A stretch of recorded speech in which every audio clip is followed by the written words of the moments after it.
The envelope that appeared on my windshield wasn't a friendly welcome to the neighborhood note. It was a violation citation printed on official letterhead, complete with legal threats and a fine structure that escalated from $500 to $10,000 if I didn't remove what the HOA called an inoperable eyesore and potential safety hazard from my driveway within 7 days. The car they were threatening to have towed was a 1967 Shelby GT500, one of only 2,048 ever made, currently valued at $2.3 million. But to Janet Reynolds, HOA president of Maple Ridge Estates, it was just an old piece of junk that didn't belong in her pristine neighborhood. What she didn't know was that her crusade against my eyesore was about to become the most expensive mistake of her HOA, and that the car enthusiast community was watching. My name is David Chun, and I've been restoring classic American muscle cars for 30 years. It started as a hobby when I was 16, working summers at my uncle's auto body shop in Detroit. Over the decades, it evolved into a passion that consumed my weekends and spare income, then eventually into a legitimate business when I opened my own restoration shop, specializing in rare vintage vehicles. The move to Maple Ridge Estates wasn't my idea. My wife Sarah had fallen in love with the neighborhood during house hunting, drawn by the excellent schools, the well-maintained common areas, and the sense of community that the place projected. The houses were beautiful, mid-century modern architecture set on half-acre lots with mature trees and professionally landscaped yards. It was exactly the kind of safe, stable environment we wanted for our 2 kids. I was more hesitant. The HOA bylaws were extensive, running to over 200 pages of regulations covering everything, from approved paint colors to the maximum height of decorative lawn ornaments. But Sarah assured me that it was just standard suburban stuff, that we'd be fine as long as we kept the grass trimmed and didn't do anything crazy. The Shelby had been my dream acquisition for 15 years. I tracked the car's ownership history, waited patiently for the right opportunity, and finally purchased it from an estate sale in Arizona. It wasn't in pristine condition when I got it. The previous owner had kept it garaged but hadn't driven it much in the last 20 years. It needed a complete mechanical restoration, new interior work, and careful attention to preserve its original character while making it roadworthy. This was exactly the kind of project I loved. Not a quick flip for profit, but a careful, methodical restoration that could take years to complete properly. The car had its original 428 cubic inch engine, the correct transmission, and most of its original components.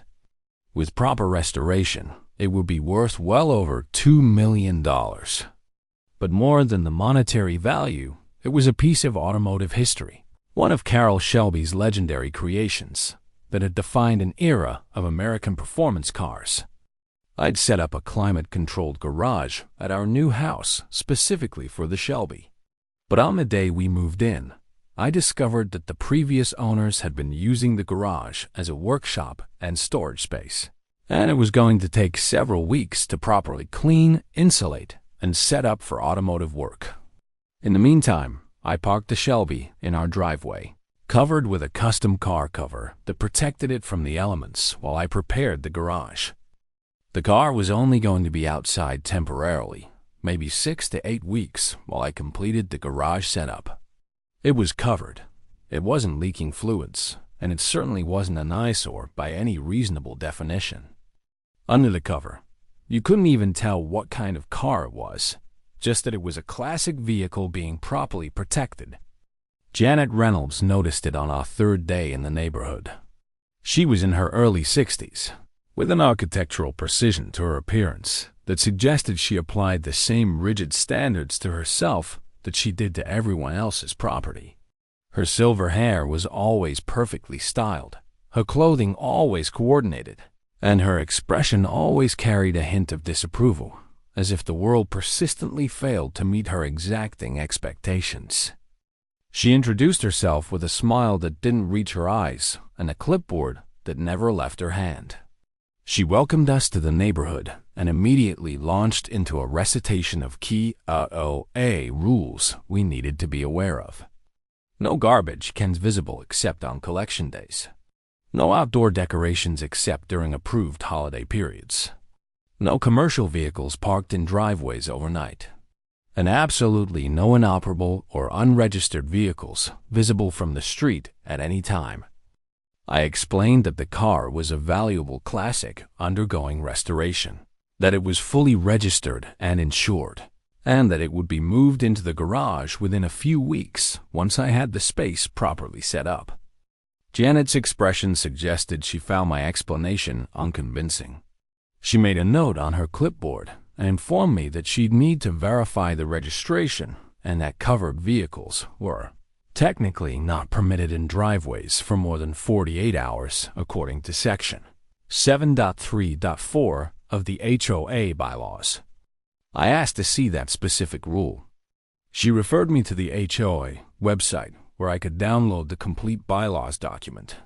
Then she reminded me that ignorance of the rules wasn't an excuse for violations, gave me a tight smile, and walked back to her own house 3 doors down from ours, her clipboard tucked under her arm like a weapon waiting to be deployed.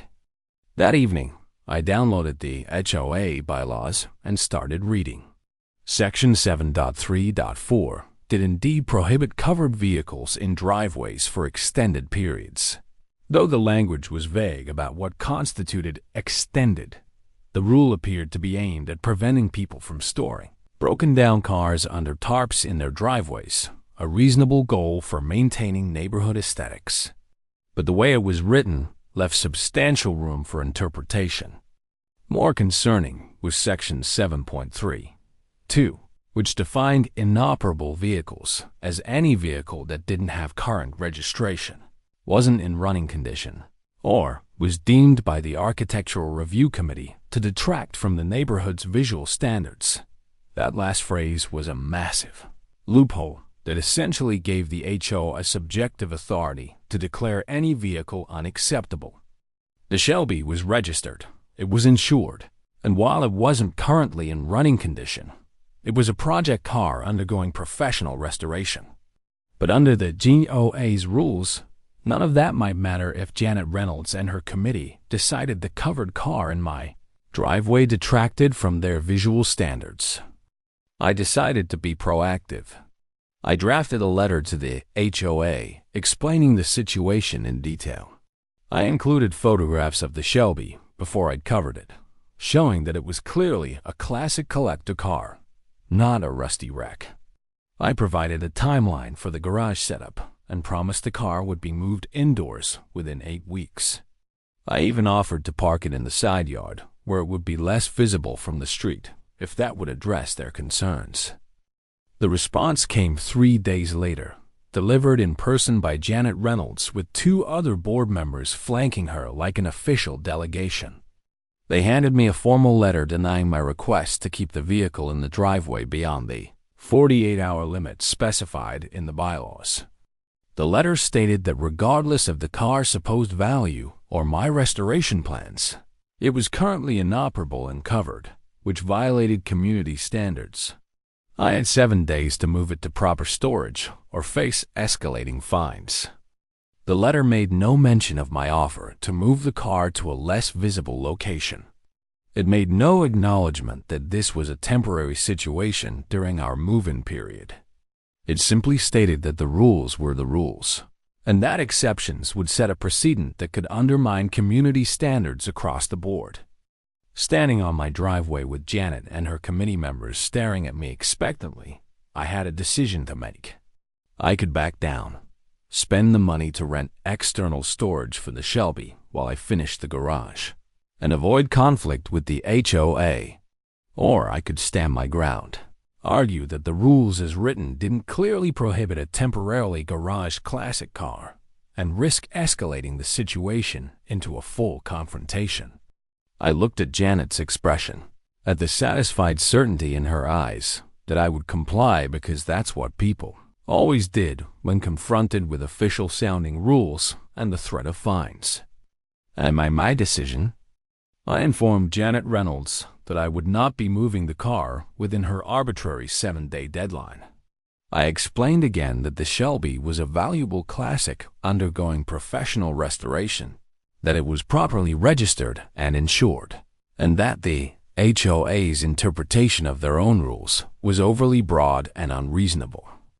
I suggested that we schedule a formal hearing before the full HOA board, where I could present my case properly and where we could discuss a reasonable accommodation during the garage setup period.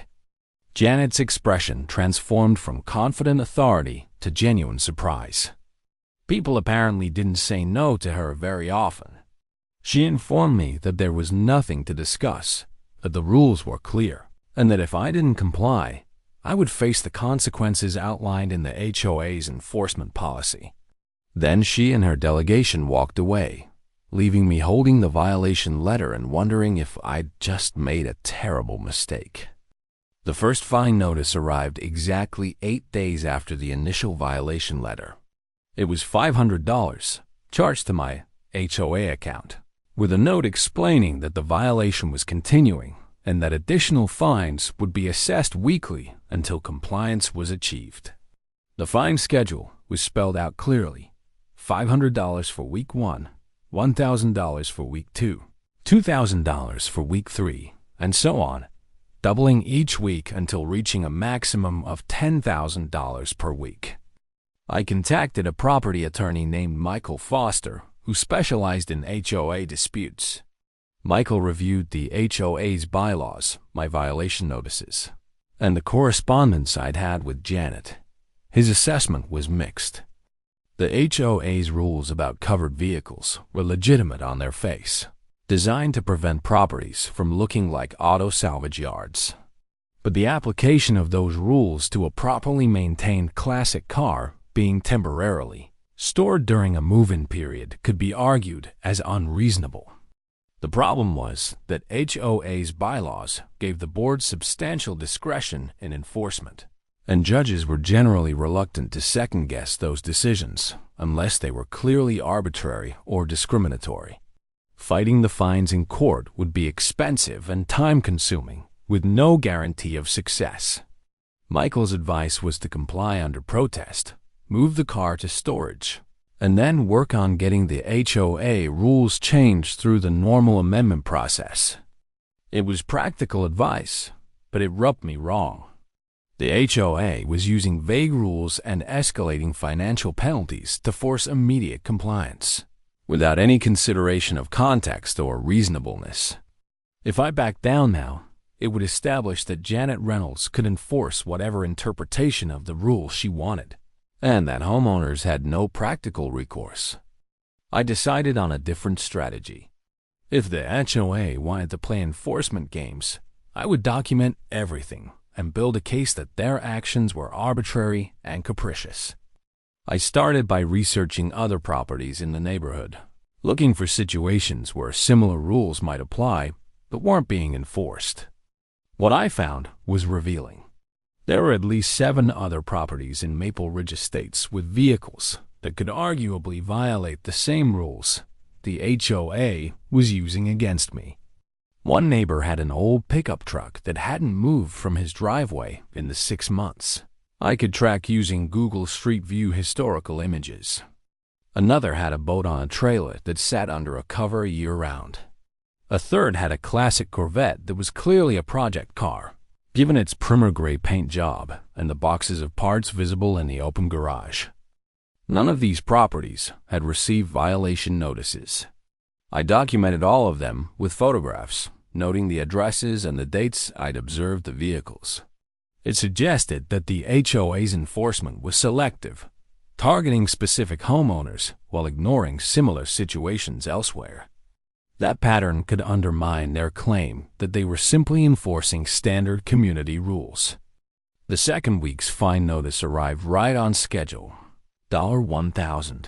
I paid it immediately but included a letter formally protesting the charge and demanding a hearing before the full HOA board. I cited the section of the bylaws that guaranteed homeowners the right to appeal enforcement actions and requested that the fines be suspended pending the outcome of that hearing. Janet's response came via email rather than formal letter. She informed me that hearings were granted at the board's discretion and that in cases of clear violations with no ambiguity, hearings were unnecessary. My protest was noted but denied. The fines would continue until compliance was achieved. I forwarded the email to Michael Foster. He pointed out that the HOA's bylaws actually required them to grant a hearing if requested by a homeowner facing fines exceeding $1,000. By denying my request, Janet had violated their own procedures. That gave us potential grounds for a lawsuit, though Michael cautioned that the legal fees could easily exceed the fines themselves. The situation escalated in week 3. The $2,000 fine notice arrived with an additional document, a notice of intent to tow. It stated that if the violation wasn't corrected within 48 hours, the HOA would exercise its authority under the bylaws to have the vehicle towed from the property at my expense.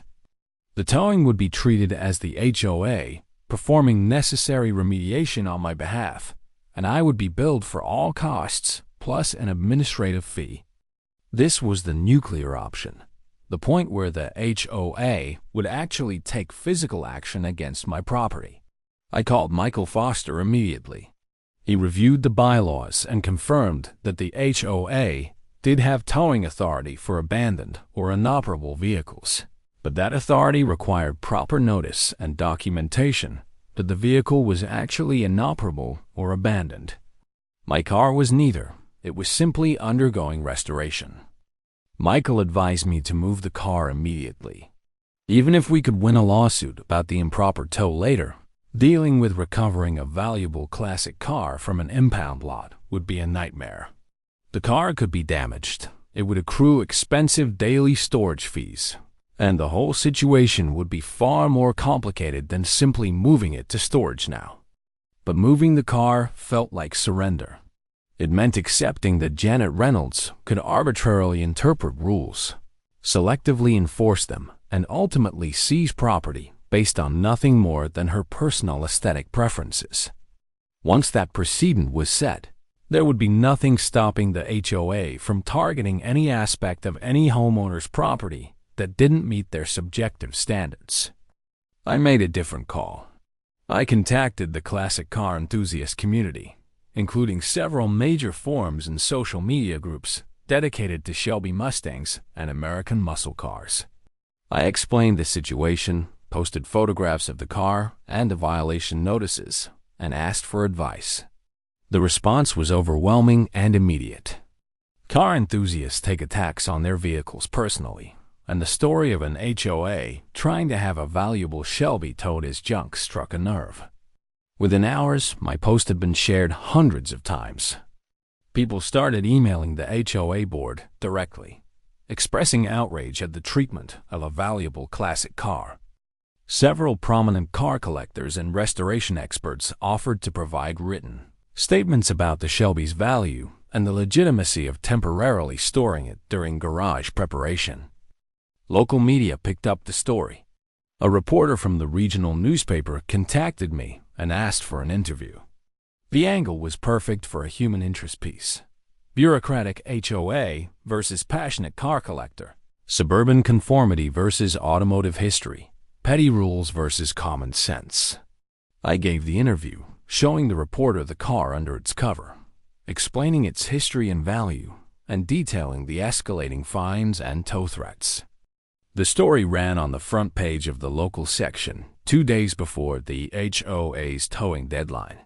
The headline read, "HOA threatens to tow $2 million classic car as junk." It included quotes from me. Quotes from the HOA's lawyer defending their enforcement policies, and quotes from car experts explaining the Shelby's significance and value. Suddenly, Janet Reynolds and the Maple Ridge Estates HOA board were facing something they hadn't anticipated: public scrutiny. The newspaper story was shared on social media, picked up by car enthusiast websites, and eventually caught the attention of national automotive publications. What had been a private neighborhood dispute became a symbol of HOA overreach, and the clash between community regulations and property rights. The HOA's response was to double down. Janet sent an email to all Maple Ridge residents defending the board's actions and claiming that they were simply enforcing rules that everyone had agreed to when they purchased their homes. She characterized me as a troublemaker, trying to undermine community standards, and warned that allowing exceptions would lead to the neighborhood deteriorating into chaos. But the public pressure was having an effect. Several HOA board members who'd been quietly supporting Janet's hard line began to waver. Two of them contacted me privately, expressing concern about the negative publicity and suggesting that perhaps a compromise could be reached. They proposed allowing me an additional 60 days to complete my garage setup, after which the car would need to be moved indoors or the fines would resume. It was a reasonable offer, but it didn't address the fundamental problem. The HOA's rules were still vague enough to allow arbitrary enforcement, and Janet Reynolds was still in a position to selectively target homeowners she didn't like. Accepting the compromise would resolve my immediate problem, but wouldn't prevent the HOA from pulling the same tactics on someone else in the future. I declined the offer and made a counteroffer. I would agree to move the car into storage immediately if the HOA would agree to three things. First, reimbursement of all fines already paid. Second, revision of the vehicle storage rules to provide clear, objective standards rather than subjective aesthetic judgments. And third, Janet Reynolds' resignation as HOA president for violating the board's own procedures by denying my hearing request. The response was swift and negative. Janet sent a formal letter rejecting all my demands and reiterating that the tow would proceed as scheduled if I didn't comply. She accused me of trying to blackmail the HOA board and warned that my continued resistance would result in additional legal action.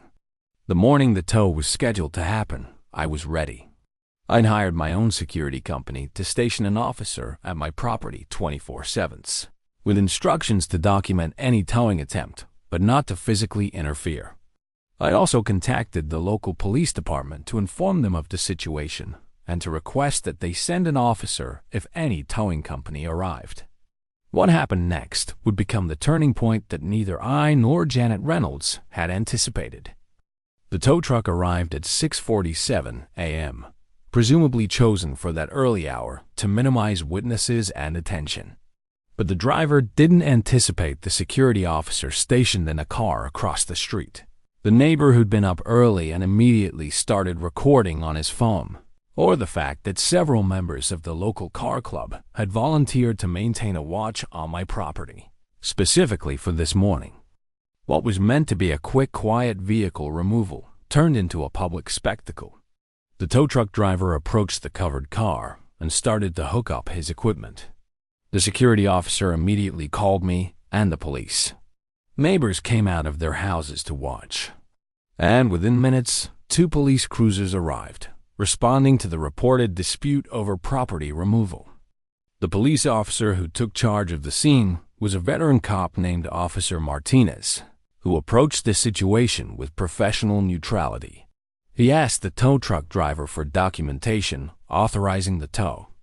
The driver produced a work order from the HOA signed by Janet Reynolds, authorizing removal of an abandoned vehicle from my property. Officer Martinez then asked me for my side of the story. I showed him the car's current registration, the insurance documents, and photographs of the Shelby that made clear it was a valuable classic, not an abandoned wreck. I explained that it was a temporary storage situation during our move-in period, and that the HOA was using overly broad rules to force its removal. The officer walked over to the covered car and asked if he could look underneath the cover. I agreed and lifted one corner, revealing the car's distinctive front end and showing that it was clean, rust-free, and clearly well-maintained. Officer Martinez was a car enthusiast himself. His eyes widened slightly when he recognized what he was looking at. He asked me directly whether the car was currently operable. I admitted that it wasn't, that it was awaiting mechanical restoration. But I emphasized that it was a professional restoration project, not an abandoned vehicle, and that calling it abandoned when it was actively being worked on was factually incorrect. Officer Martinez turned to the tow truck driver and informed him that he couldn't proceed with the tow. The vehicle was properly registered, not abandoned in any legal sense, and the property owner was present and objecting to its removal. The HOA might have internal rules about vehicle storage, but those didn't give them the authority to seize property over the owners. Objection without going through proper legal channels. The tow truck driver, who clearly just wanted to complete his job and leave, called his dispatcher. After a brief conversation, he unhooked his equipment and drove away. The immediate crisis was averted, but the larger conflict was far from over. Janet Reynolds arrived about 20 minutes later, still in a bathrobe, her carefully maintained composure completely shattered. She approached Officer Martinez and demanded to know why the tow had been stopped. He explained calmly that the vehicle wasn't legally abandoned and that the HOA would need to pursue their remedy through civil court rather than self-help towing. Janet's reaction was spectacular and career-ending. She began shouting at the officer, insisting that the HOA had the authority to remove rule violations from properties, that I was undermining the entire neighborhood's stability, and that the police should be supporting community standards rather than enabling troublemakers. Officer Martinez remained professional, explaining again that HOA rules didn't override state property laws and that the HOA's remedy was to seek a court order if they wanted to compel vehicle removal. Janet's voice rose to a near shriek, declaring that this was her neighborhood, that she'd dedicated years to maintaining its standards, and that she wasn't going to let one selfish homeowner destroy everything she'd built. The entire exchange was captured on video by multiple neighbors and my security officer.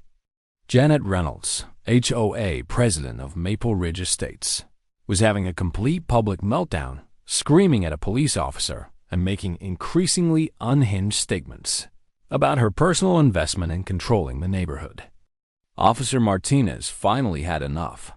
He warned Janet that if she continued to harass him or obstruct police business, she would be subject to citations. She responded by claiming she would report him to his superiors for failing to enforce community standards. At that point, Martinez simply wished me a good day, got back in his cruiser, and drove away, leaving Janet standing in my driveway, shaking with rage and humiliation. The video of Janet's meltdown was online within hours. The car enthusiast community shared it widely, and it quickly went viral beyond just automotive circles. Local news stations picked it up, framing it as an example of HOA overreach and the kind of petty tyranny that neighborhood associations can enable. National media outlets ran stories about HOA, Karen versus $2 million classic car, and suddenly Maple Ridge Estates was famous for all the wrong reasons. The HOA board held an emergency meeting 2 days later. I received a formal invitation to attend, along with notice that Janet Reynolds had taken a temporary leave of absence from her position as president for health reasons. The vice president, a reasonable man named Tom Webster, who'd been one of those quietly opposing Janet's approach, was serving as acting president. The meeting was tense but professional. Tom apologized on behalf of the board for how the situation had been handled and acknowledged that their enforcement had been overly aggressive. He proposed a formal resolution. I would be granted an extension to complete my garage setup with no further fines. All previously paid fines would be refunded, and the board would establish a committee to review and revise the vehicle storage rules to provide clearer, more objective standards. In exchange, I would agree to move the car indoors within 90 days and to work constructively with the board on the rules revision process. It was a reasonable compromise that addressed my immediate concerns and created an opportunity to improve the rules for everyone. But before I could accept, one of the other board members spoke up. He was an older gentleman named Harold Morrison, who lived in the neighborhood since it was first developed. He pointed out that the board's mishandling of this situation had created a significant legal exposure for the HOA. The attempted wrongful tow, the denial of my hearing request, the selective enforcement, and Janet's public meltdown had potentially opened the HOA to a lawsuit that could cost far more than simply accommodating one homeowner's classic car. Harold proposed a more comprehensive settlement. Not only would they refund my fines and grant the extension, but they would also pay my legal fees, formally apologize for the selective enforcement and improper procedures, and commit to conducting a full review of all HOA enforcement actions over the past 2 years to ensure similar problems hadn't affected other homeowners. Additionally, Harold suggested that the board should establish clear guidelines limiting the president's unilateral enforcement authority and requiring full board votes on any fines exceeding $500. These reforms would prevent any future HOA president from wielding the kind of unchecked power that Janet had abused. The board voted unanimously to accept Harold's proposal. I received a formal letter of apology, a check for $3,500 covering my fines and legal fees, and a guarantee of no further interference with my vehicle storage. More importantly, the HOA committed to meaningful reforms that would protect all homeowners from arbitrary enforcement. Janet Reynolds never returned as HOA president. She resigned from the board entirely a month later, citing health issues, though everyone knew the real reason was her humiliation. The video of her meltdown had made her a neighborhood pariah and an internet joke. Her attempt to enforce aesthetic conformity, transforming her into a symbol of petty authoritarianism. The Shelby GT500 was moved into my completed garage exactly 63 days after the tow truck incident, while within the extended deadline the HOA had granted. The garage setup had taken longer than expected, but it was worth the wait. I'd created a proper climate-controlled workspace with professional-grade equipment, excellent lighting, and enough room to work comfortably on the restoration. The car's transformation over the following 18 months was documented extensively. I'd learned from the HOA conflict about the value of documentation and transparency, so I started a blog and YouTube channel chronicling the restoration process. Every step of bringing the Shelby back to its original glory was photographed, explained, and shared with the car enthusiast community that had supported me during the conflict. The restoration attracted significant attention, partly because of the car's value and rarity, but mostly because of the story behind it. The Shelby that was nearly towed as junk became famous as the muscle car that exposed HOA overreach. When I finally completed the restoration and debuted the finished car at a regional classic car show, the crowd was enormous, and the story made national automotive media. The finished Shelby was spectacular. The original candy apple red paint gleamed under professional lighting. The chrome brightwork was mirror perfect, and the original interior had been restored to factory specifications. Under the hood, the 428 cubic inch engine was rebuilt to original specs, and the car ran exactly as Carroll Shelby had intended when it rolled off the line in 1967. More satisfying than the car itself was what happened to Maple Ridge Estates HOA in the aftermath of the conflict. Tom Webster, who'd taken over as president after Janet's resignation, proved to be a completely different kind of leader. He was collaborative rather than dictatorial, focused on maintaining property values without crushing individual expression, and committed to transparent, fair enforcement of rules. The vehicle storage rules were completely rewritten. The new version specified objective criteria for what constituted an inoperable or abandoned vehicle: no current registration, visible mechanical damage or deterioration, leaking fluids onto the street, or lack of movement for more than 6 months. The rules explicitly exempted classic cars and restoration projects as long as they were properly covered and didn't create safety hazards. More importantly, The revised rules included an appeals process with clear timelines and requirements for board action. Any homeowner facing fines exceeding $500 was automatically entitled to a hearing before the full board. The president no longer had unilateral authority to impose penalties or authorize property removal without board approval. The reforms extended beyond vehicle rules. The entire enforcement system was overhauled to emphasize communication and voluntary compliance before resorting to fines. The HOA established a graduated response system. First contact was always an informal notice explaining the alleged violation and offering to discuss solutions. Second contact was a formal warning with a specific compliance deadline, and only after repeated non-compliance would fines be imposed. Harold Morrison led a committee that reviewed the past 2 years of HOA enforcement actions. The review uncovered multiple instances of selective enforcement where some homeowners were cited for violations while others with identical situations were ignored.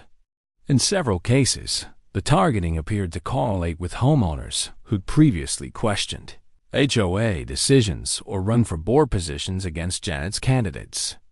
The committee issued a report that didn't mention Janet by name but made clear that the HOA's enforcement had been inconsistent, sometimes arbitrary, and occasionally retaliatory. The report recommended that all fines from the previous 2 years be reviewed by an independent third party, and that refunds be issued in cases where enforcement appeared to have been improper. The financial impact on the HOA was significant but not devastating. Between refunded fines, legal fees, and the cost of implementing new procedures and oversight, the HOA spent approximately $47,000 cleaning up the mess that Janet's presidency had created. That cost was spread across all homeowners through a special assessment, which created some resentment but also generated pressure for genuine reform. Some homeowners felt that I had caused unnecessary trouble by not simply complying with the vehicle storage rules, regardless of their fairness. They argued that the cost and disruption would have been avoided if I just moved the car to storage when first asked. This faction remained convinced that maintaining neighborhood aesthetics was more important than individual property rights. But a larger group recognized that the conflict had exposed real problems with how the HOA operated. They appreciated that someone had finally stood up to Janet's authoritarianism and forced reforms that protected everyone. Several homeowners privately thanked me for fighting a battle they'd been too intimidated or too tired to fight themselves. The story reached beyond Maple Ridge Estates. Other HOAs in the region took notice of what happened and began reviewing their own enforcement procedures. The widely shared video of Janet's meltdown became a cautionary tale about what happens when HOA boards prioritize power and control over reasonable accommodation and common sense. Legal and property rights organizations use the case as an example in discussions about HOA reform. The Shelby situation illustrated several key problems with how HOAs operate. Vague rules that grant excessive discretion to boards, escalating financial penalties that can be used as weapons against homeowners, and lack of meaningful oversight or appeals processes. Some states began considering legislation to address these issues, including requirements for clearer rule language, caps on fine amounts, and mandatory independent arbitration for disputes exceeding certain thresholds. While legislative change is slow and uncertain, the national attention to HOA overreach created momentum for reform that hadn't existed before. My relationship with the neighborhood evolved significantly. Initially, I'd been seen by some as a troublemaker who'd brought negative attention to Maple Ridge Estates. But as time passed and the reforms proved beneficial, more homeowners came to see the conflict as a necessary correction that had improved how the HOA operated. I ended up serving on the committee that revised the vehicle storage rules, where my experience as both an automotive professional and a target of selective enforcement proved valuable. I helped draft language that balanced legitimate community concerns about abandoned or dangerous vehicles with protection for classic car collectors, restoration projects, and hobbyists. The finished Shelby became a neighborhood attraction rather than a point of conflict. I hosted several charity events where people could view the car and take photographs in exchange for donations to local schools and community programs. The car that Janet Reynolds had tried to have towed as junk raised thousands of dollars for causes that benefited everyone in Maple Ridge Estates. The restoration project itself had expanded beyond just the Shelby. The publicity from the HOA conflict had generated interest in my restoration business, leading to more clients and bigger projects. I ended up hiring 2 additional employees and expanding my shop to accommodate the increased demand. The conflict that could have ruined my business actually helped it thrive. Sarah, my wife, had been skeptical of my decision to fight the HOA rather than simply move the car. She'd worried about the stress, the financial cost, and the potential impact on our family's standing in the neighborhood. But she came to appreciate that standing up to unreasonable authority was an important lesson for our kids, and that sometimes principle matters more than peace. Our children, who'd initially been embarrassed by the attention and conflict, eventually took pride in the fact that their dad had stood up for what was right. My son, who's now 14, became interested in classic cars and automotive restoration through watching the Shelby project. He volunteers at my shop on weekends, learning the same skills I learned from my uncle decades ago. The Shelby's value continued to appreciate. Recent auction results for similar cars suggested it was now worth closer to $2.5 million, though I have no intention of selling it. The car represents more than its monetary value. It's a tangible connection to automotive history, a completed project that showcases craftsmanship and patience, and a reminder that some things are worth fighting for. Janet Reynolds moved out of Maple Ridge Estates about a year after her resignation from the HOA board. The house sold quickly, and the new owners were friendly, reasonable people who integrated well into the neighborhood's evolving culture. I heard through the neighborhood grapevine that Janet had joined a different HOA board in her new community, but I hoped that her experience in Maple Ridge had taught her something about the limits of authority and the importance of treating homeowners with respect. The reforms that emerged from the conflict continue to shape how Maple Ridge Estates operated years later. New board members were elected with explicit commitments to transparent, fair enforcement. The HOA's reputation, once tarnished by negative publicity, gradually recovered as word spread that the community had learned from its mistakes and implemented meaningful reforms. Looking back on the entire experience, from that first violation notice on my windshield to the final gleaming restoration of the Shelby GT500, I'm struck by how easily it could have gone differently. If I'd simply complied with Janet's initial demands, moved the car to storage, and avoided conflict, my life would certainly have been less stressful in the short term. But the HOA's problems wouldn't have been addressed. Janet would have continued selectively enforcing vague rules to punish homeowners she didn't like.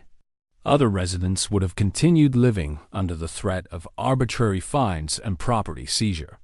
The culture of fear and conformity that Janet cultivated would have persisted unchallenged. By standing up to unreasonable authority, documenting everything, and refusing to back down even when the pressure escalated, I helped create space for reform that benefited everyone. The cost was high in terms of stress, time, and conflict. But the outcome, a fairer, more accountable HOA that respects homeowners' rights while still maintaining community standards, was worth that cost. The Shelby GT500 sits in my garage now, a masterpiece of American automotive engineering restored to its original glory. But it's also a symbol of something more important, the principle that property rights matter, that authority must be exercised reasonably and fairly, and that sometimes the most valuable thing you can do is refuse to comply with unjust rules.